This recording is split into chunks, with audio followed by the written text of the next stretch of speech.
Well, thank you so much for the very lovely introduction. I appreciate being here. When I was preparing for the speech, I wanted to come in with different perspectives, statistics, and research. But to be completely honest, I'm really bad with numbers and much better with narratives. So I figured I'd tell you all a couple of stories, in a classic two truths and my story style. The truths go a little bit like this. I came to this country 10 years ago because my parents thought that education was the most worthwhile investment. But I then went to college, graduated, and been working for a bit. And those are my truths. But you see, my story goes a little bit like this. Middle school hit, and my mother spent months away from my family, working at nights and studying during the day. 1 year later, she had to leave us and move to a new country. 3 years later, she lost her job and moved to another state. You see, for Mama, what brought her joy was rather silly. She loved it when my dad pulled her leg and recanted stories of their courtship. She loved it when my siblings and I would come home from school, perch onto whatever empty space there was on the kitchen counter, and told her endless stories about whatever happened in school. Family was her source of love, her happiness, and her strength. Fate kept pulling her apart from her happiness so that she could secure ours. A year after Mama left to US, Dada spent all his time trying to bring us here. It's unfair to applaud the fact that he gave up his family, his friends, his career in order to secure a better future for his kids. It feels unfair because this was expected of him. It was expected of him to leave behind his father, with whom he'd sit up on the terrace on a cool summer night and have long discussions, ones that he'd almost always lose. It was expected of him to give up his mother, who to this day, at 90 years old, will chew you out if you say anything against her son.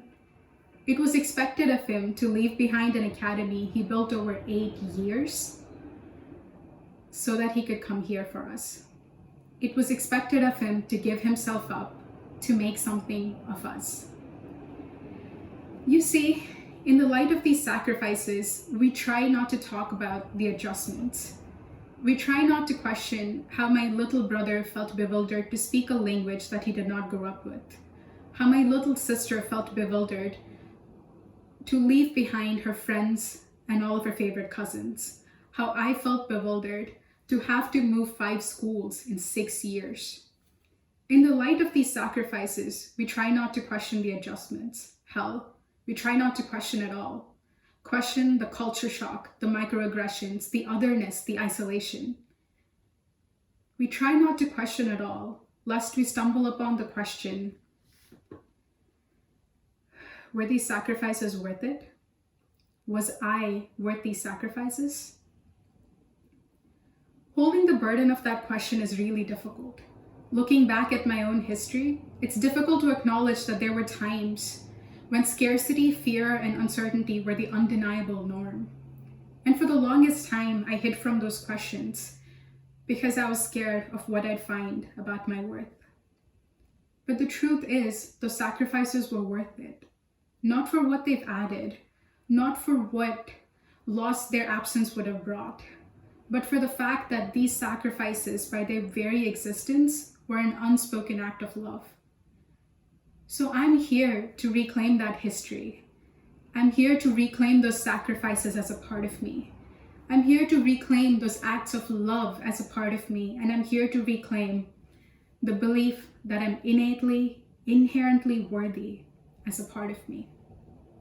But hey, whoever stops after one story, so here's the second. The truths for this one go a little bit like this. I've been a storyteller, writer, and artist since I was 5.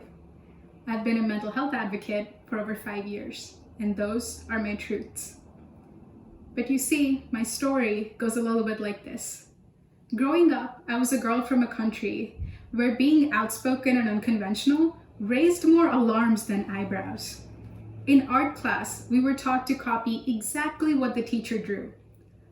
I changed the colors and the teacher docked my grade. In literature class, My teacher gave us an essay template to replicate. I wrote about an experience that I never actually had and ended up getting the highest grade in class.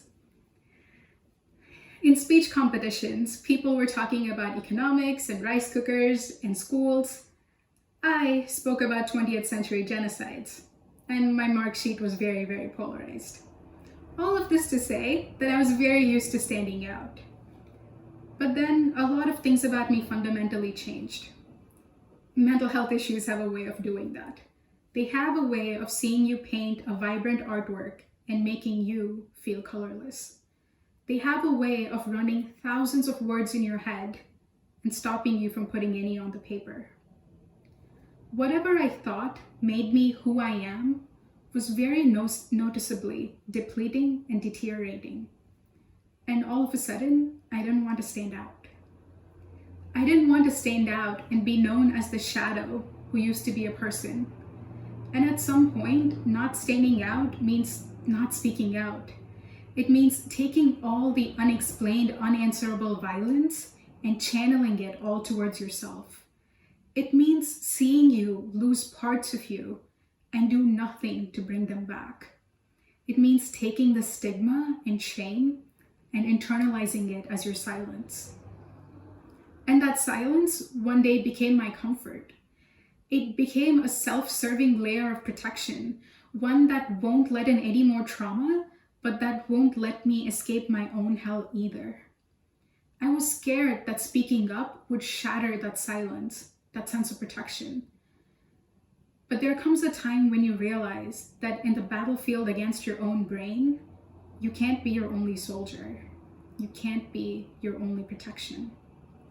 And so I mustered up the courage to break out of what I thought would protect me. You see, for most people, courage is that extra optional step that they take if they want to achieve something fantastical. For me, courage wasn't a choice. It was survival. And the thing is, when you start speaking up, everyone just stares at you.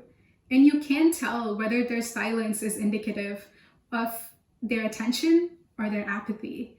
You can't tell whether they'll listen to understand you or to debase you. You can't tell whether they'll care to support you or to exploit you. You can't tell a lot of things. The only thing I can tell you is the fact that I, along with a lot of you, had a very messy journey to healing. A very non-linear, twisted, relapse-ridden journey. And in a world of things I can't control, I want to reclaim the ones that help me fight my battles as I face them every single day. I want to reclaim my moments of courage as a part of me. I want to reclaim my moments of survival as a part of me. And I want to reclaim my moments of standing out as a part of me. But hey, I can't leave you with that. So here's my last story. The truths for this one go a little bit like this. I started college at age 15 and got into an impacted engineering major. I almost got kicked out of college twice and had to petition my way back in. But my story goes a little bit like this. The UC Davis quad is ridiculously green and vibrant. I remember standing on one side, looking out at the brown brick building on the other side. All I had to do was to cross it and I'd be in front of CAPS, Counseling and Psychological Services.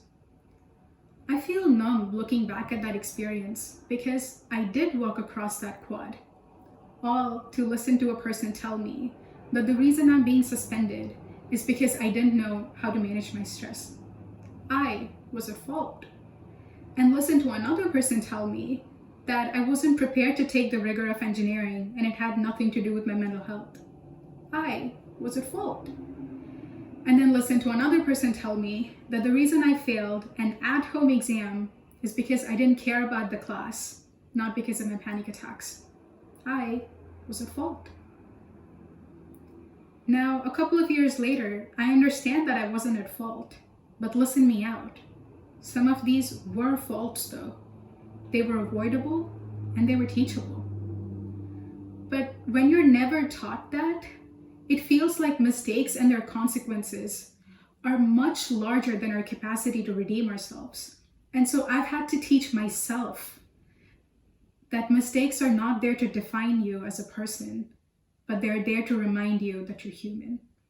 And at one of those times when I felt painfully, completely, vulnerably human, I wished someone told me that struggling was an indication that I needed help, not that I was a failure. That it's possible to need help from others and to need to help yourself. I wish someone told me much, much earlier that care and failure can coexist, that failure and growth can coexist. So I am here to reclaim those mistakes, intentional, unintentional, and minute, as a part of me.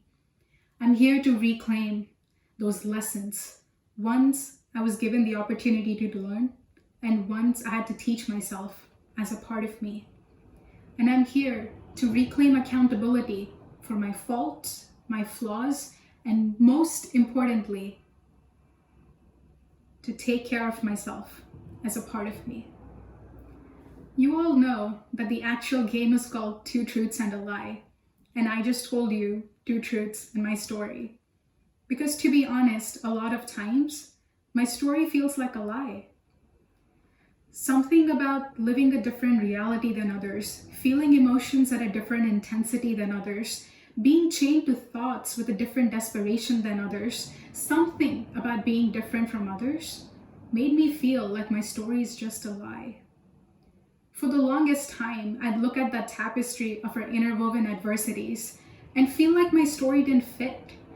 I'd look at that one misplaced string and fight the urge to just pull it away, because a tapestry with a missing string felt like a much better idea than one with a misplaced string. It wasn't until much later that I realized that if I pulled at that string, all those adjacent strings would feel empty. All the strings that relied on me would lose their foundation. All the strings I intersected with would lose a node where they connected to humanity. And all the strings I never touched would lose the opportunity to be a unified, beautiful coherence together. And that's when it hit me that I matter. And at one of those times when it hits you that you matter and you decide to speak up, I don't just want you to reclaim your volume. I want you to reclaim your value. I want you to reclaim your truth, your courage, your accountability, and your compassion. I want you to reclaim that voice that speaks about all there is to you and all that you're capable of inspiring. And once you're ready to speak, the world will be ready to tell you that you're not enough. And maybe sometimes we're not. But I want to believe that our existence in all its brokenness is valuable, not because of our potential to be fixed or our potential to be perfect, but because brokenness in and of itself speaks of diversity, resilience, and beauty. And so ultimately, I want you to reclaim all the parts of you that everyone calls broken, that everyone says is not enough, that everyone says is not needed. Because what they see as imperfect really speaks to the improbable odds of you existing, fighting, and flourishing. So I want you to reclaim the fact that your existence was designed to be impossible, but you're still here. I want you to reclaim that you are here, that you're here to stay and raise hell.